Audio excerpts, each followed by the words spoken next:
better jobs at higher wages, bringing healthcare to all corners of our Commonwealth. We are taking our place as a national leader, and we can't wait to share all the good news with each of you. So once again, stick around, invite your friends. Let's create a better Kentucky. Let's create a better United States of America.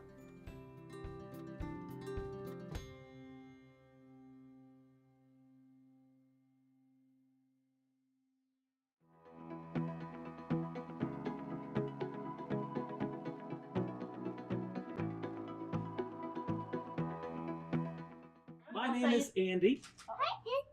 Hi, it's nice to meet you. And I'm so excited to come here today with such a special group, because each and every one of you is really special. You know that? You are. Every single one.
Across the nation, the opioid epidemic continues to devastate communities and families, with fentanyl taking a deadly toll.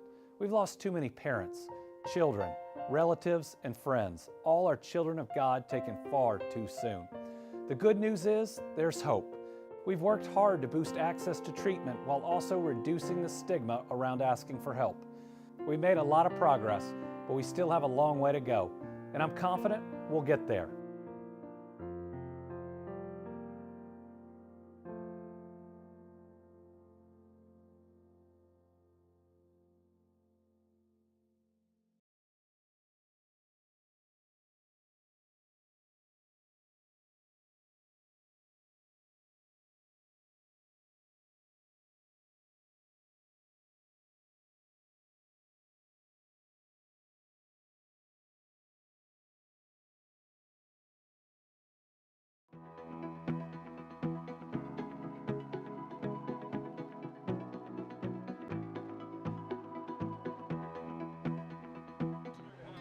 Tourism is essential to Kentucky. It's an industry filled with amazing leaders. It's an industry that brings joy to families across the world and across Kentucky, including my own. But it also brings good jobs. It boosts our economy, and it supports our local communities. We're not looking at the same Kentucky anymore. Thanks to the work of everyone here, we're welcoming people to our new Kentucky home, one filled with opportunity and prosperity. Kentucky is on that biggest economic winning streak we've ever been on. And today, we get to announce that the numbers are in, and 2023 was officially the best year in Kentucky's history for tourism's economic impact. From our strong bourbon distilleries to our small business owners who are investing in Kentucky, to our hotel clerks and our staffs at attraction and restaurants, this success is your success. Y'all are the people welcoming these travelers into our state, and you are helping them create unforgettable memories and keep them coming back to the Commonwealth. So I want to say thank you.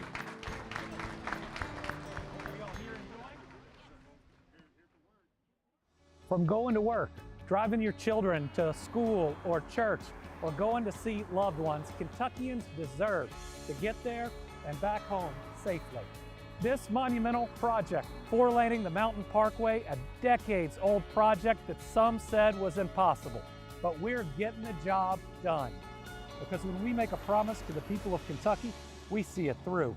That's the right thing to do.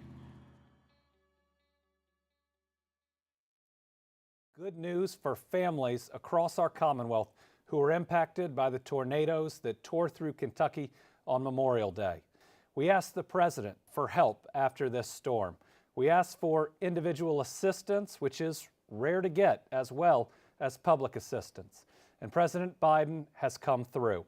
The following counties will get individual assistance, meaning households can qualify and receive dollars to help them rebuild. Those are for families in Butler, Caldwell, Callaway, Christian, Clay, Greenup, Hopkins, Knox, Logan, Muhlenberg, Simpson, Todd, Trigg, Warren, and Whitney counties. The federal disaster declaration also includes public assistance for 58 counties. That will help local governments and the state to rebuild after these damaging storms. Remember, natural disasters aren't red or blue.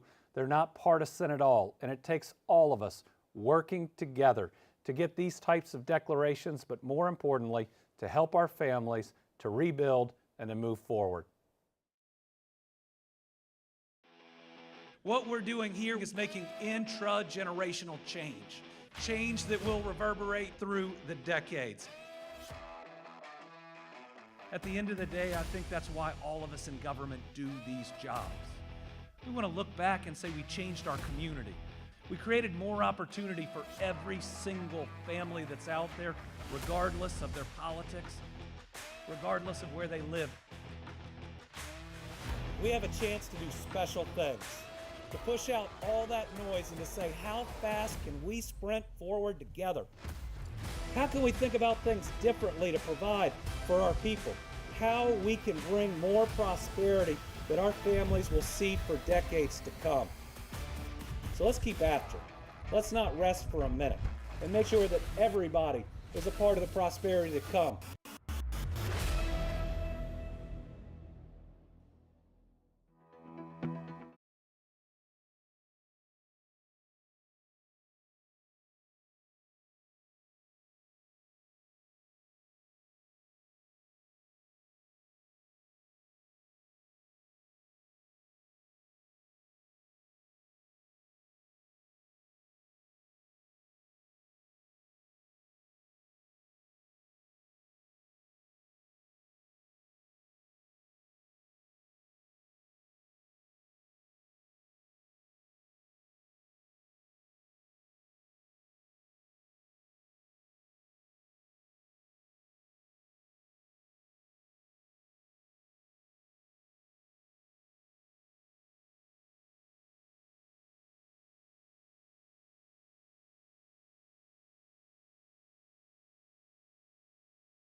Good afternoon, everyone. I'm Andy, and welcome to this week's Team Kentucky Update. We'll start where we always start, with a red-hot economy here in Kentucky. Since I became governor, we've now announced over 1,000 new location and expansion projects with over $32 billion in new private sector investment and creating nearly 55,000 new Kentucky jobs. Those are all records that we can all be proud of. We all deserve credit for, and will help us provide more opportunities for our kids and our grandkids than we ever thought was possible. Companies of every size have contributed to those numbers. We've welcomed the largest investment in our state's history, along with the growth of small business in every corner of the state. That's why today I want to highlight the Kentucky Small Business Tax Credit, which is providing support for companies across the Commonwealth. We sent out a reminder that eligible companies can still apply for a tax credit up to $25,000 through the program. It is available for most. It is available to most for-profit businesses with 50 or fewer full-time employees, including construction, manufacturing, retail, service, and wholesale companies. So if you own a business and you've created and maintained at least one new position over the past 2 years and invested in new equipment, there's a good chance that you are eligible for this program. The time to act is now. If you apply by November 1st, we can guarantee your application will be fully reviewed for 2024 tax credit eligibility. Small business is a vital part of our Commonwealth. It creates by far the most new jobs year in and year out. And this is a tax credit that can help you, but you have to apply for. We want all of our small businesses to grow, and we hope this reminder will stir some interest and get some more applications in, because we'd love for you to grow and grow and grow and continue to help us to break every economic development record that's out there. Next up, we have some announcements that are supporting growth and progress in our Commonwealth. First, we're highlighting a project in Mason County. We provided $520,000 in funding to help them renovate senior housing cottages in Maysville. These cottages are connected to the Mason County Senior Center and Mason County Food Bank. The project is now complete, and we're joined today by Mason County Judge Executive Owen McNeil. Would you join me? Congratulations. Thank you.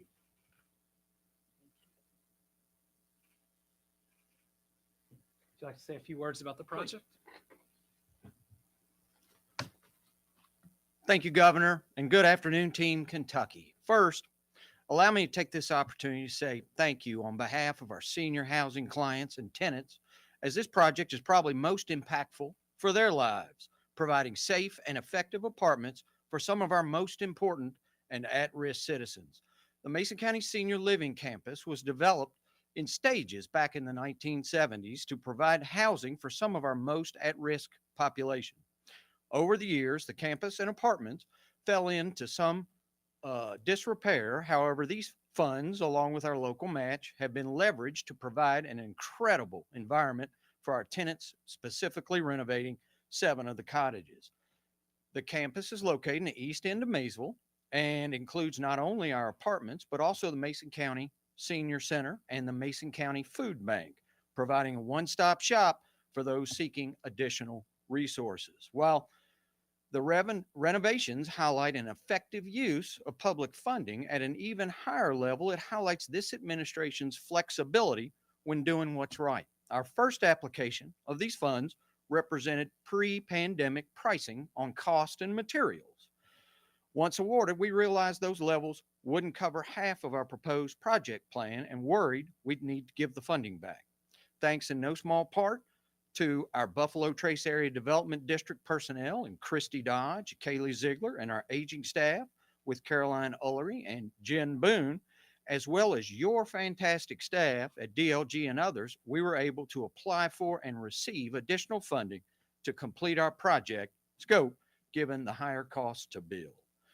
Finally, at an even higher level, while we've seen projects with much greater monetary awards or larger job announcements and other positive community announcements in Maysville, Mason County, and Northeast Kentucky, our housing projects, such as the Mason County Senior Housing Project, are some of the most impactful on our local citizens' lives.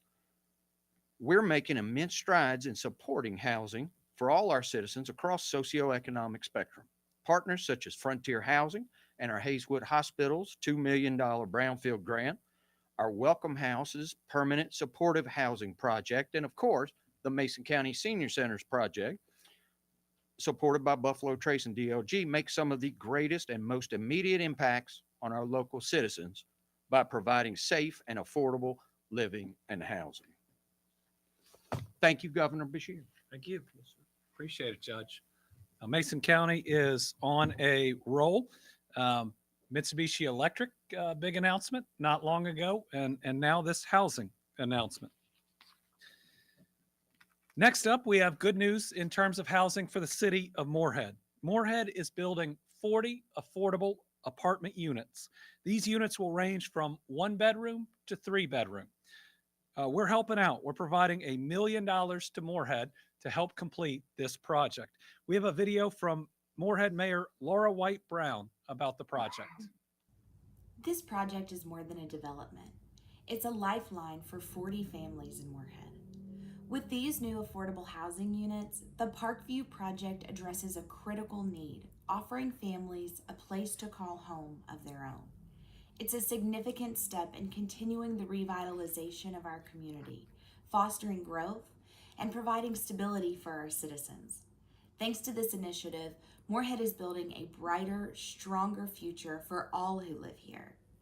This project would not have been possible without the generous support of Governor Andy Beshear and the continued commitment from Frontier Housing to support quality of life initiatives in the Moorhead area.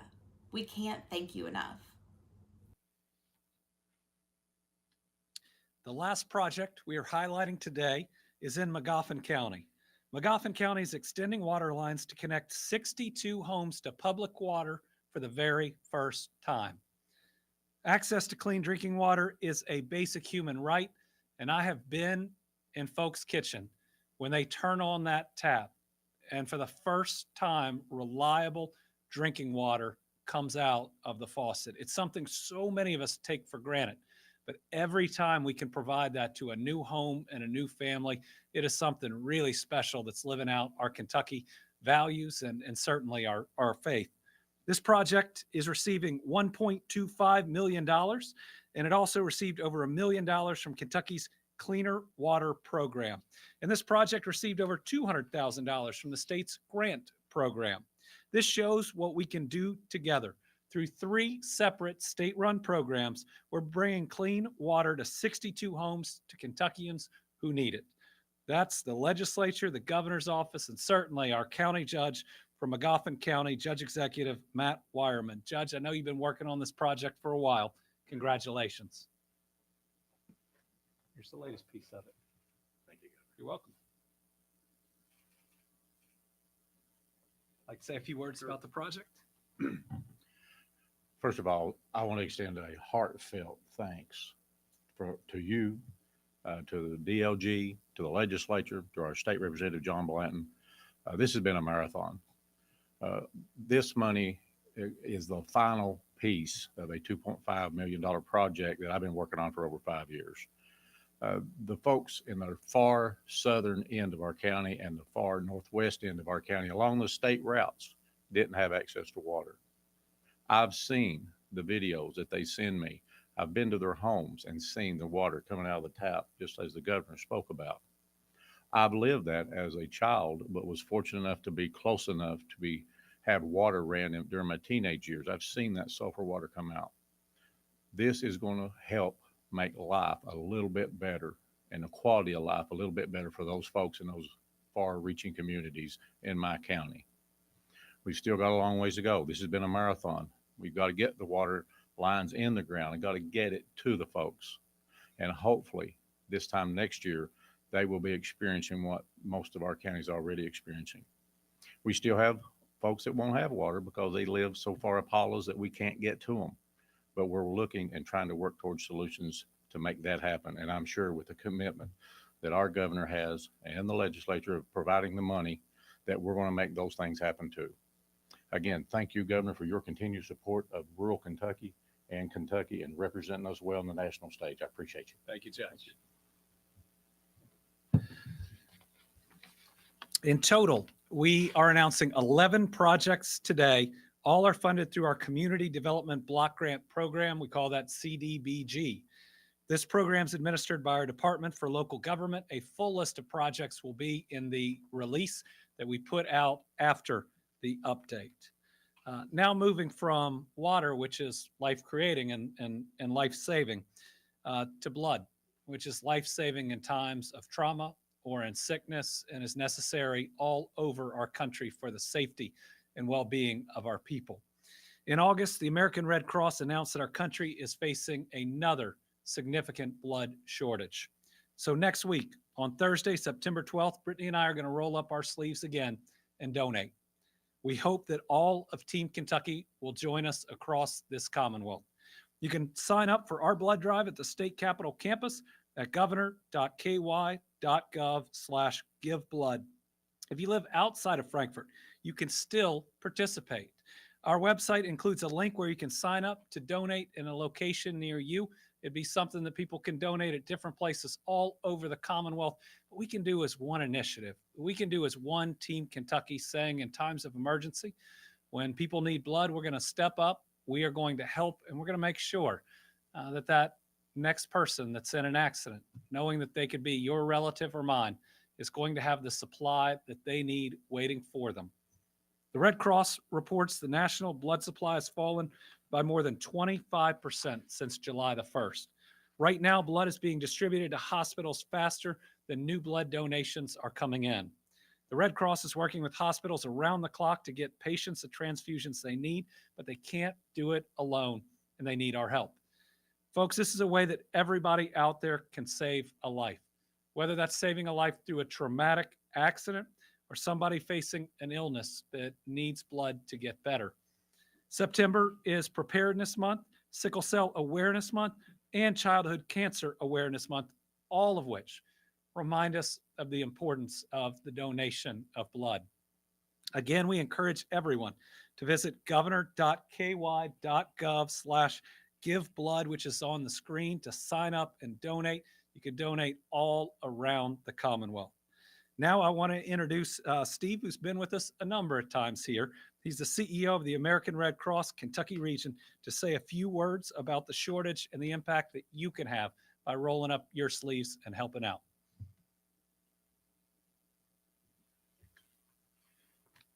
Governor, thank you. As you said, we have been here a number of times, and you have been unbelievably supportive of our efforts to save lives. The average person doesn't get up every day thinking that I'm going to need blood today.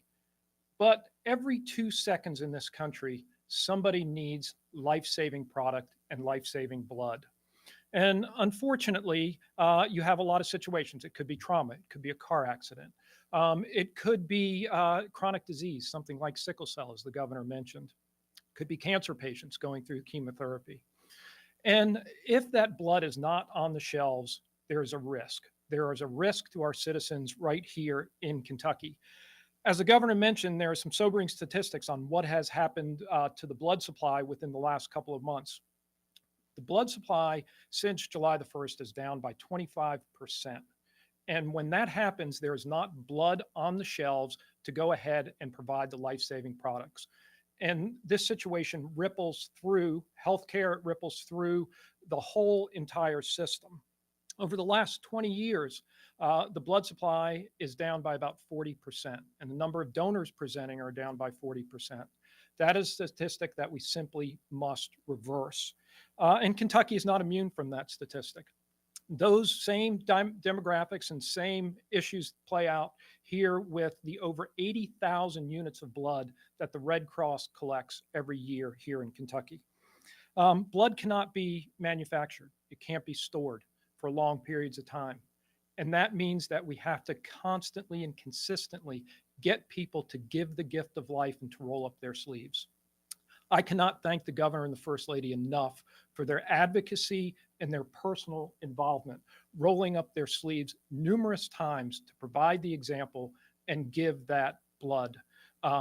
Also, as the governor mentioned, on the 12th, we'll be doing, I believe, our 4th drive with the governor here in the Rotunda, which is extremely important for us. The governor and the first lady have also been national figures in the drive for blood, and it is so appreciated. It only takes about half an hour to give blood. And as the governor said, it's the gift of life, and it allows you to save that life. I would encourage everybody to go to redcross.org or call 1-800-RED-CROSS and register to give blood at their nearest location. Thank you. Thank you. I know and care about people that regularly need blood transfusions. I've had friends and relatives in the emergency room that without it would not be here. It's just a small way that we can pay it forward, that we can be thankful for our blessings, that we can do something that will help someone out at a time when they need it, and that we know somebody else is out there doing it. And that might be the person whose blood is needed when someone that we care about is in trouble. I'd also remind everybody that this date, September the 12th, is just one day after September 11th, which is a day we can remember as a lot of people needing that help and ensuring that we are doing our part. I lost a college fraternity brother in 9/11, on a floor where the first plane hit. And while there wasn't a chance to provide those services to him, so many others needed them. I think back a little year and a half ago at the shooting at Old National Bank and walking into U of L Hospital. And while not all my friends made it there, the ones that were there needed that help. We're getting that blood. This is our chance to do something really, really important. So I'd ask everybody out there who's willing, sign up anywhere in your Commonwealth, in the Commonwealth, talk to your friends, whether you do it through ours or you just do it. Know that this is an important thing that can help a lot of people. All right, we're going to give an update now on the medical cannabis program. Since taking office, my administration's been committed to providing access to health care and creating safe communities for Kentuckians. Over a year ago, I signed Senate Bill 47, which legalizes medical cannabis in the Commonwealth beginning in January of 2025.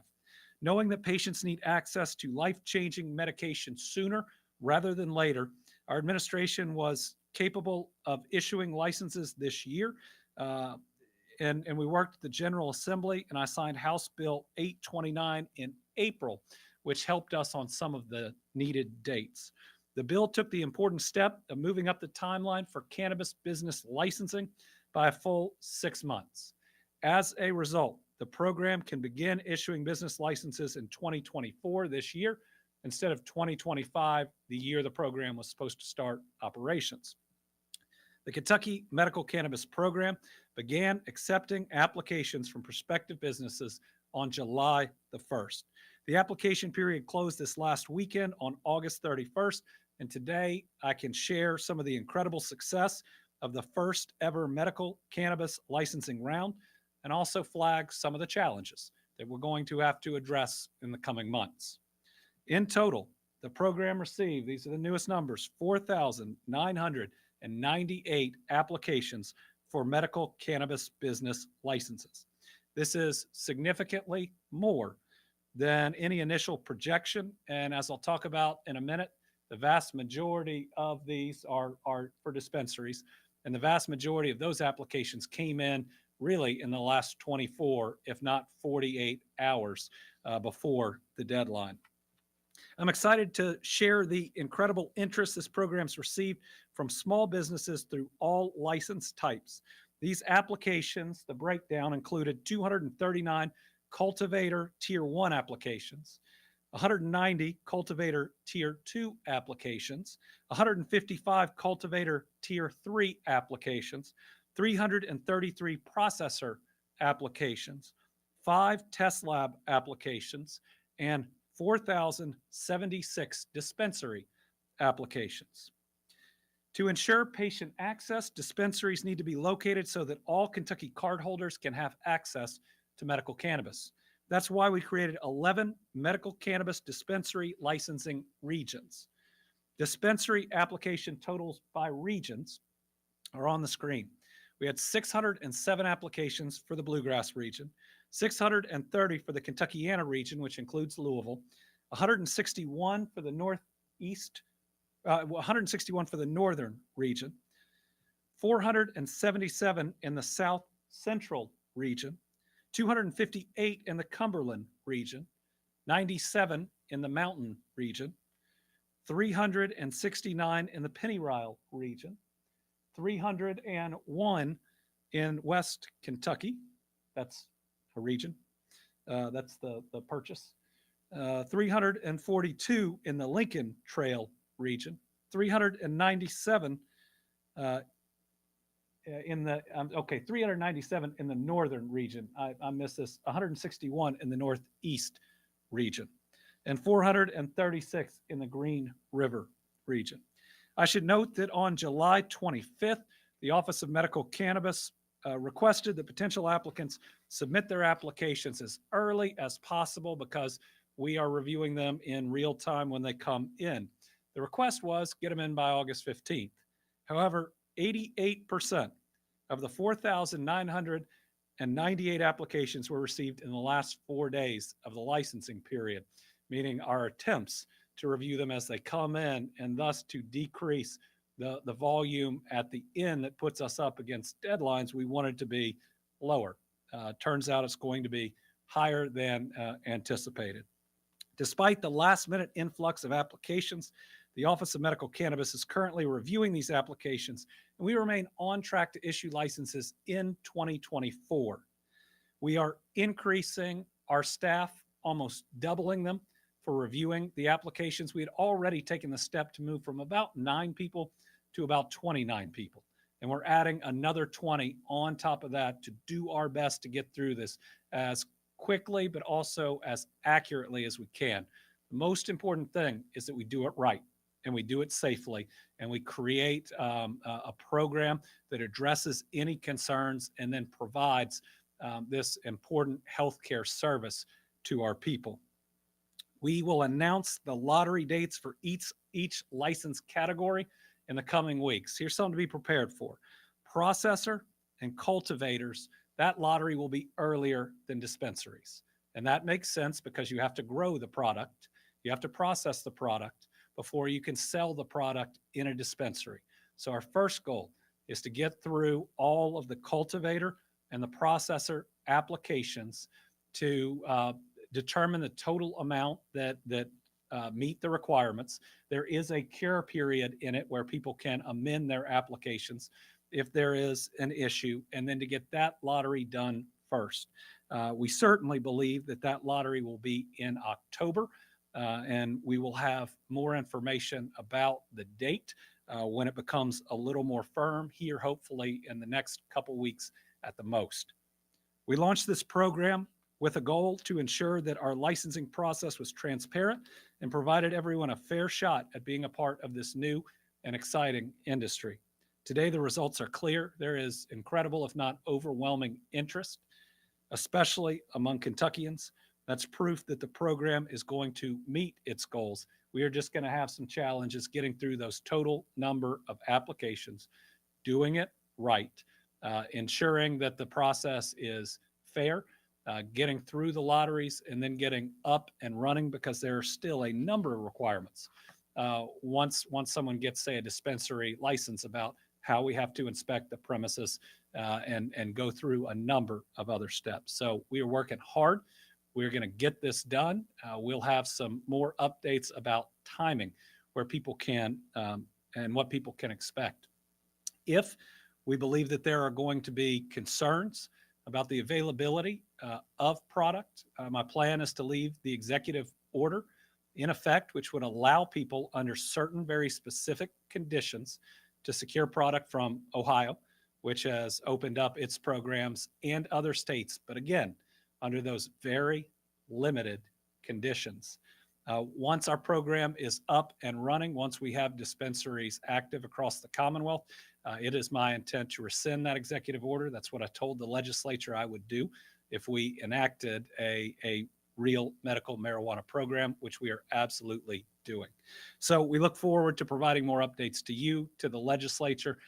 This is one where we're going to get it right. It's going to take a lot of work to get it right, but we're going to get it right.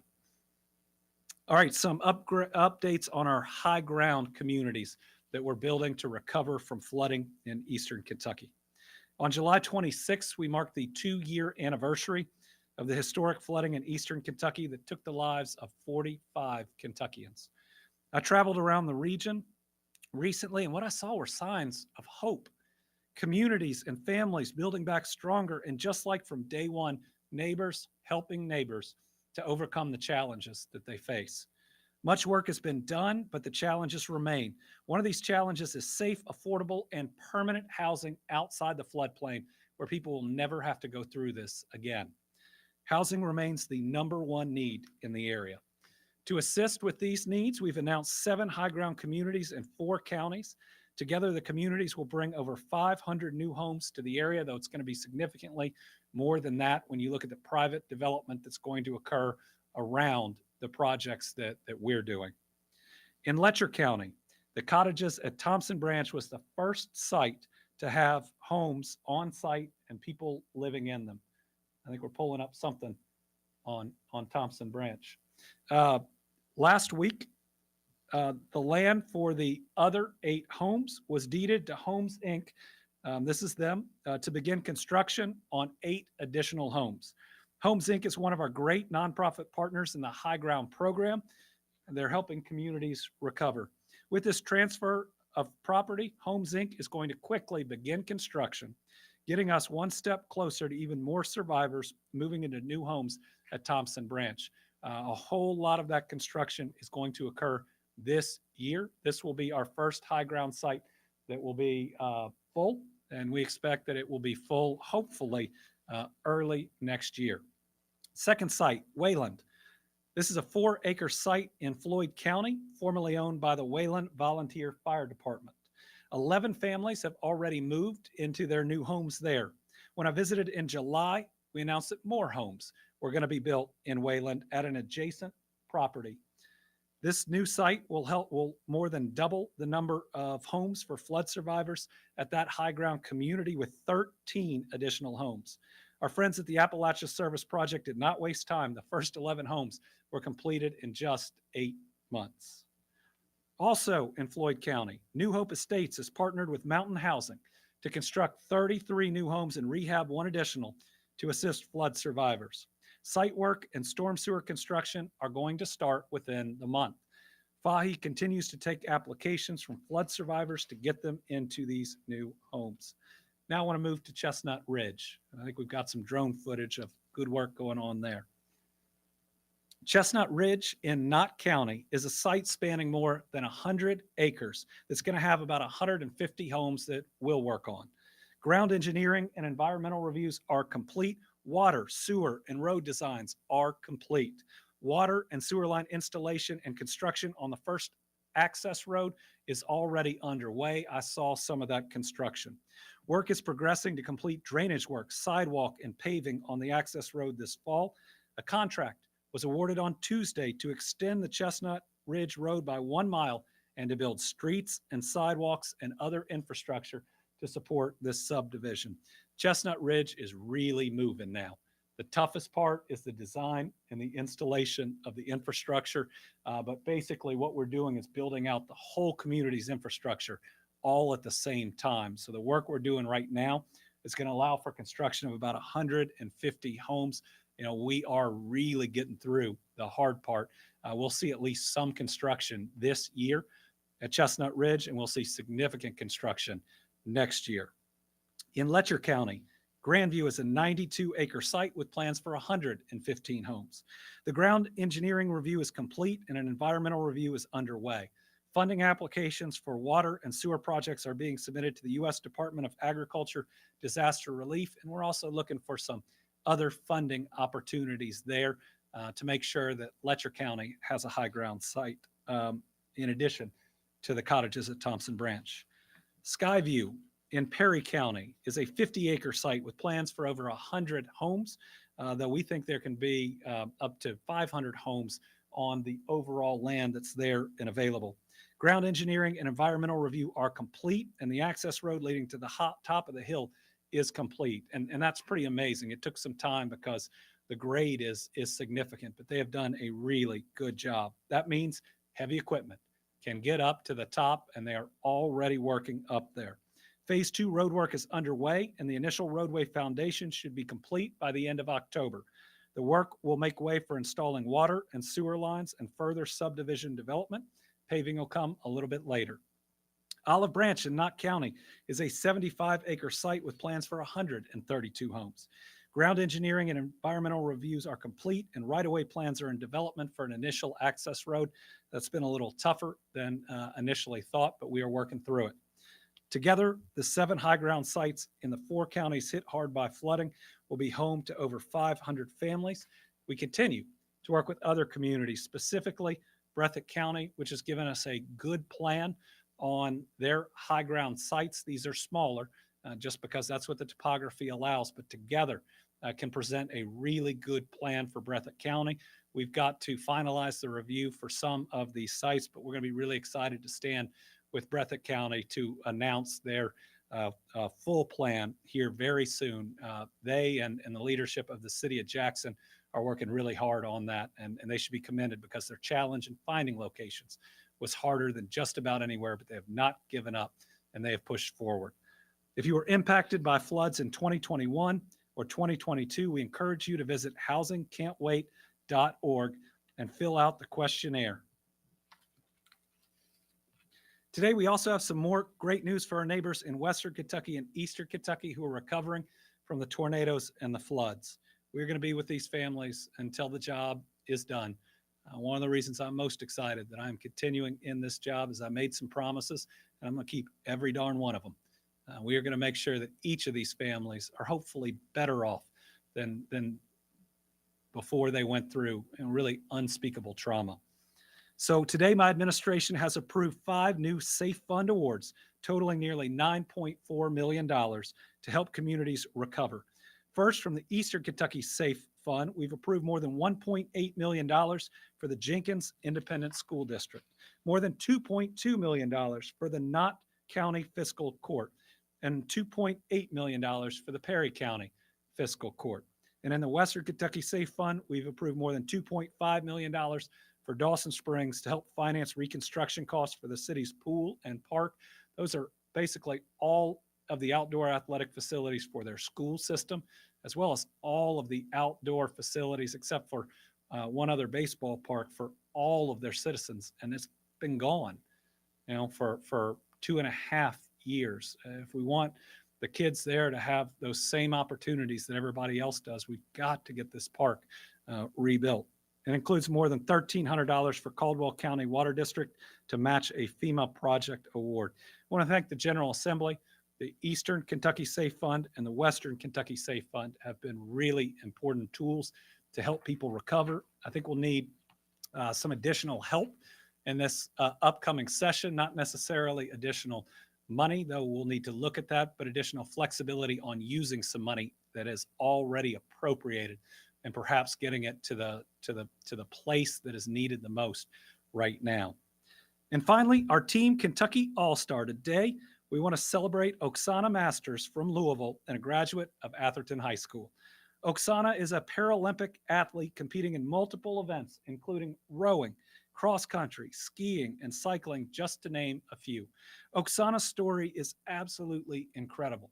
She's born 3 years after the Chernobyl disaster that caused severe radiation-induced birth defects that eventually led to the amputation of both legs below the knee, as well as extensive surgery on both of her hands.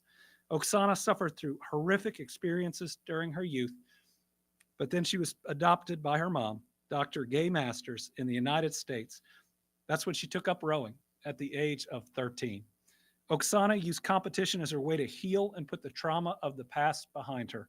She said, "I was able to learn my strengths and to really appreciate what my body could do rather than focus on what I was missing." Despite all the hardships she's faced, Oksana Masters has medaled in 4 different sports in the Paralympic Games and won her first gold medal in the Paris Games on Wednesday. She finished first in the age 4 to 5 women's paracycling time trial. That was the 8th gold medal, an 18th medal overall for Masters. And just as we were preparing for today's update, we learned she did it again. Oksana just earned another gold medal in the women's road race, age 5, bringing her total medals to 19 with 9 gold. Oksana's story is hard to describe, but she is an inspiration, I think, to all of us. She shows the Team Kentucky spirit of overcoming adversity, and we use that word a lot. I mean, overcoming things that would cause most people to quit. And look at what she has turned it into international acclaim. She makes Kentucky look good. She ought to inspire all of us to do a little better, to maybe complain a little bit less, and to find ways to get things done, even when it's really challenging. So congratulations to Oksana, her mother Gay, for all the other Paralympic athletes competing. For all their hard work and dedication, we are proud to name Oksana our Team Kentucky All-Star. All right, with that, we'll open it up to questions. We got 2 journalists here with us. We'll start with Josh. Yes, thank you, Governor. With another year of sports betting coming up, what are your impressions of the first year, and what impact or success do you see having on the state? Well, I think the first year of sports betting was hugely successful, and it exceeded all expectations. And we think back that in-person wagering just started September 7th of last year, And then online wagering started September 28th of last year. In its first year, we had a full catalog of sports. We'd done the work, and really people worked at a compressed timetable, but that first catalog was robust, giving people an opportunity to bet on the sports that they care and enjoy, care about and enjoy the most. So for fiscal year 2024, sports wagering beat all odds by bringing in $37.2 million in revenue from sports wagering taxes and licensing fees. So in July, driven by interest in the Summer Olympics, the trend continued, generating an additional $2 million in state tax revenue and bringing us close to $40 million in revenue through July. So with 1 year of data, we can see some initial trends. The highest wagering volumes come in October, November, and December. And the reason in that is the popularity of the NCAA and NFL football, Major League playoffs, the NBA and the NHL seasons all kind of intersect and overlap in some ways during that period. March wagering activity, obviously really good too, and that's driven by March Madness, as well as the NHL and the NBA approaching their playoffs. So some really positive trends in terms of revenue. And then, we want to also make sure as we go, we're reviewing the Problem Gambling Fund and ensuring people that need help get the help that they need. Sydney. So with the medical cannabis program, we're seeing it steadily moving forward, but when you introduce this program and as it's gone along, have you seen any backlash to this? No. The question's on, have we seen backlash to the medical cannabis program? And the answer is no, because we structured it in a way that communities that ultimately didn't want to be a part of it don't have to be a part of it. Or they could put it on the ballot for their people. Or they could go ahead and opt in knowing how popular this is around the state. Medical marijuana has been generally accepted across the United States, is in the majority of states. We're not the first to this. Unfortunately, we're not even in the top 15 in states that did it, but it did give us the ability to look at everybody else's program and structure it very intentionally. The General Assembly also had a lot of input into it, and there was a lot of good dialogue back and forth. So, the only challenges were the first set of deadlines, which weren't going to work. You can't start on July 1 and license people on, you can't start on January 1, 2025 and license people on January 1, 2025. That we got some help on. Now our challenge is going to be the volume that we receive, but we'll work through that. But this is a program that's going to help a lot of people. I remember the veteran with PTSD who was brave enough to come up here to this podium with the service dog and to talk about how this helped him get from 20 plus medications down to 1 or 2. Talked about how he had been contemplating suicide and had difficulty working, and how it helped him get to a really good and positive place where he's enjoying life and he could come up here and even do this. So really excited as this rolls out. And I just remind people that it is still a limited program, that you have to have one of a certain number of conditions. Well, I think there need to be more conditions. It is limited to that. And so we are making sure that as we set up the industry, that it's appropriately scaled, that we don't go through what we went through in hemp that left a lot of farmers with a whole crop they couldn't sell, threatened bankruptcy, had a lot of processors, with whether they had the right intentions or not in the beginning, go out of business. We want to make sure we do this right. Online, we have Darnell Crenshaw. Yes, good afternoon, Governor Darnell Crenshaw, WKYT. Story about sports betting. You touched on some of the numbers. Are you happy where you are in terms of revenue, and what areas can we improve on in terms of sports betting? What are some areas we need to do better? Well, the revenue is exceeding all expectations. I'd always thought the projection that was out there was low. But it's not just the revenue coming into the state. Listen, what this shows is a whole lot of people were gambling before, and now they can do it in a legally controlled way that keeps revenue, in this Commonwealth, helps us better identify people that need help, and ultimately makes this a safer entertainment option for people. A couple things that are the biggest thing that's out there that's being discussed right now are prop bets, especially for the NCAA. Concern that while they believe that athletes are sufficiently insulated in terms of the outcome of a game and the spread, the concern that prop bets on who will take the first shot or others could potentially influence those athletes. That's being discussed, especially by the commissioner of the NCAA right now.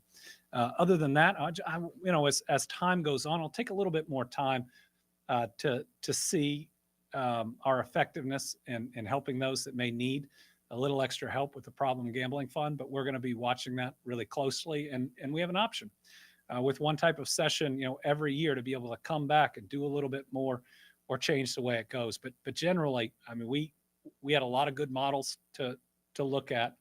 We had some flexibility from initial e-regs to when we had the permanent regulations come through. I think it's in a really good place. Mark Vanderhoff, WLKY.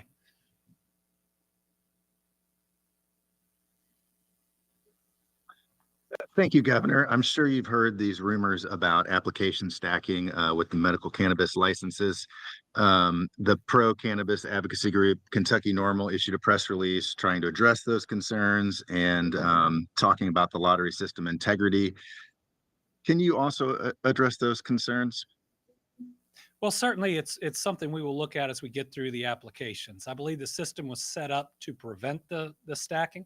And it's something that we'll be able to look at as we go through. It's hard to identify yet whether it's happened, how much it's happened, because so many applications came in right at the end, a big flood of them.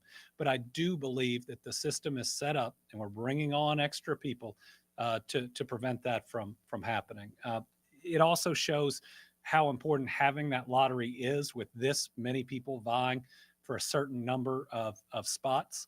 If one thing we are looking at with so many providers being interested is what we may be able to do when we expand the program with companies that have already put in legitimate applications, have already paid this fee, what the next round can look like in terms of whether we need another application fee, how much of a new license application they'd have to put in.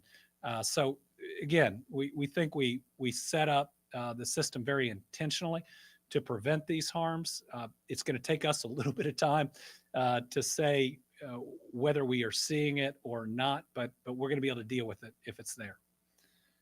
And last, Isaiah Kim Martinez. Hi, Governor. Thanks for taking the time. I want to ask, we've seen some Louisville, Kentucky Democrats in the state legislature deal with some issues in the headlines here in recent weeks. Not exactly good press per se. We know there are quite a few seats that Democrats, I'm sure, would like to flip blue here in Jefferson County in November. Do you feel strongly about this new round of candidates, and why? I think there's some great candidates running for office out there. And let me first say, regardless of party, it takes a lot to put your name on that ballot, to get out there and to run for office, to choose to do public service. So, congratulations and thank you to everybody who signed up to run, whether it's the Democratic Party, the Republican Party, or any other party that's out there. We need elections. We need an exchange of ideas. Now, we need them to not be mean, nasty name-calling elections. We need them to be about how we move, not right or left, but forward. I think there are a lot of good candidates out there with good ideas, candidates across multiple generations. The concept is we're supposed to bring people in that aren't just this team and that team, but each that have their own background, their expertise, their experiences, that have had different things that they've had to go through in life, and to bring all of that experience to get the very best legislation, and not just legislation written by this partisan think tank or that partisan think tank. And so I'm really excited by the candidates that are out there. I'm excited about their backgrounds. I'm excited about their energy too, which is something that we need. I mean, we've had a lot of sessions that have been mean.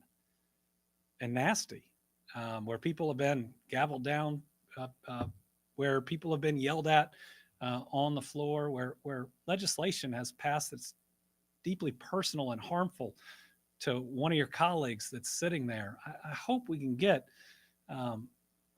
energy and candidates that can move us beyond that. I mean, we are not each other's enemies. We have enough enemies outside of this country that want to do us harm. This false narrative that we are supposed to be against each other. It's got to end. I mean, we can't. Our country can't be at a boiling point of partisanship for much longer. I mean, you're supposed to pick a side now from everything from the car you drive to the beer you drink. That's not where our people are. You know, they want to wake up in the morning and think about their kids and their job, their next doctor's appointment. They want their neighbor to do well, regardless of what party they're in and regardless of some of their views. We've got to get back to that.